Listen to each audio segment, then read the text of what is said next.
Welcome to the special edition of Tour de Palm Springs.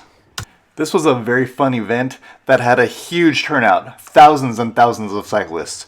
And I don't have a whole lot of video for this, but you're going to see a whole lot of different people as I pass up different groups and work with different pelotons. And oh man, it was a fun situation.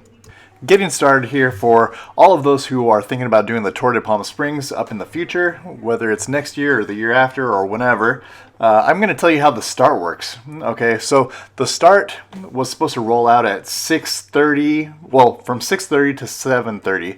And so we got there about 7-ish and got up to the starting line after checking in and everything. We got up there about 7:15. So our start here was about 7:15 in the morning.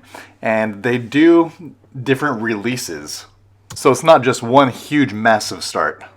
So it kind of broke up the field a little bit. The Tour de Palm Springs, let's see, we are about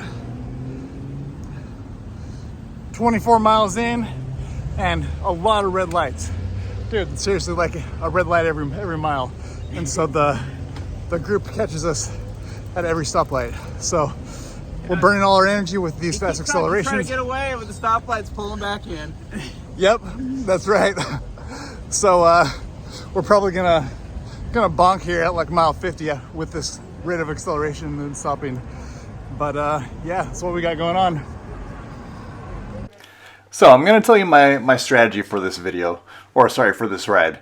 Now, it's a fun ride. It's a century, and so I usually like to pace myself a little bit, but I'm doing this with my buddy Austin. He's the one up there in the jacket that's flapping around, that's about to run that yellow light, forcing me to run a red light. And so anyway, he's a powerhouse. He likes to go fast, and he doesn't like to wait around. He likes to hit it hard. And so at every stoplight, he was making massive accelerations to get his momentum going, and then bringing it back down to about 23 to like right now 25 miles per hour. And we were cruising at that. So for about the first 40 miles or so, I'm just drafting off him.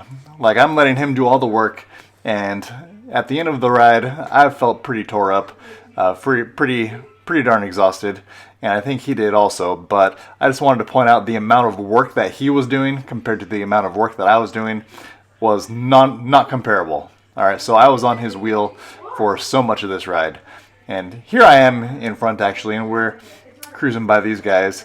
And what happened was, I forgot the SD card for my GoPro, and so I'm doing all this videoing with my phone. And so I'm trying to sit up, hold my phone, and get some good video at the same time as passing all these people.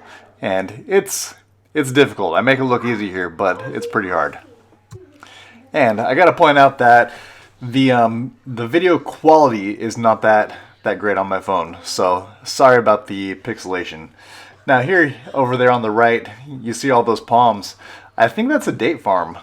So there's a whole lot of dates out here. They're famous for their date shakes, which are freaking delicious. So if you ever get a chance to have a date shake, go for it. It's good. It's a real treat.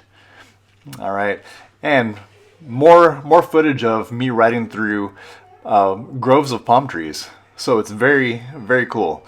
Like, I really like the scenery. And the weather was perfect.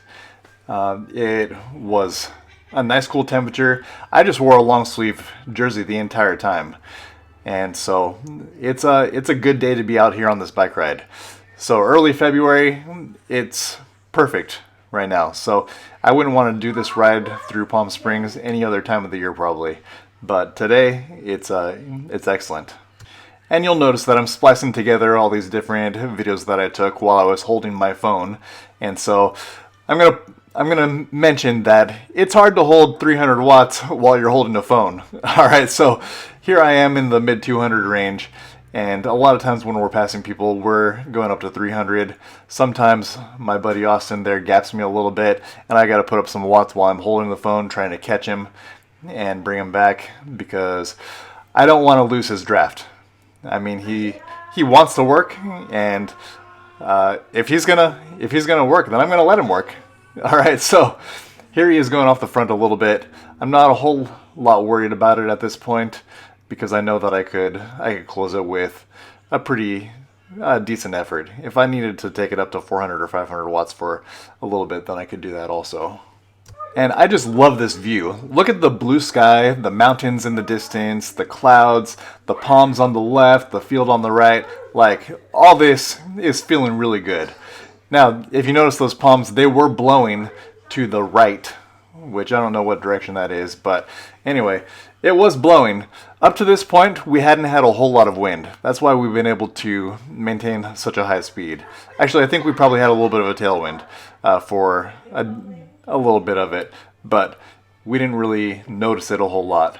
And here, the crosswind, we're noticing it a little bit now. And up the road from this point, we're going to make a left-hand turn, and it's going to be a full-on headwind, and that's going to hurt. And then on the way back, we end up getting a lot of wind. So I think the guys who started first shift, the 6:30 group, probably had the best wind situation. All right, I'm at the 50-mile sag stop. So take a look at what we got here. So we got the marching band here in Palm Springs. There are so many cyclists. All right, we got a whole bunch of food over there. We've got sandwiches, we got Gatorade, water bottles, energy bars, fruit bars, all different type of stuff. So it's a pretty happening place. There's a whole lot going on. It's a great place to stop, rejuvenate, refuel, and take a little breather, because it was a fast pace we kept all the way out here to this halfway point. All right, well, time to get back to it. Got 50 more. Hopefully the legs last. All right, I stayed at that 50-mile sag stop for a little bit longer than Austin did, so he took off probably 5 to 7 minutes ahead of me, and I wasn't thinking that I would catch him. He wanted to hold that fast pace all the way to the end, and so I was just gonna let him go and pick up different pelotons along the way. And I actually think that I did pretty dang good with that on my own, because I was pulling groups up until probably about mile 75, and that's when I hooked on to this guy right here. So he and his wife, I assume, were going just a little bit faster than I was going on my own, and so they were the perfect draft. And I drafted them for probably 15 miles. So they were holding the perfect pace, and we passed up several groups of people that way. But on this section, I had to pull out the phone because look at those mountains in the background. Those are the San Jacinto Mountains covered in snow because we just had a huge storm.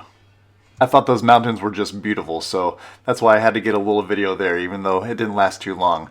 I approached the red light, so I couldn't keep holding my phone and writing like that. But here we go, approaching the finish line. And over there on the left is my family on that corner. And they got this good little video of me approaching and crossing. And there I am, holding my phone, doing a little manual GoPro work since I didn't have my actual GoPro. And turning that corner and hitting the finish line. So there you have it.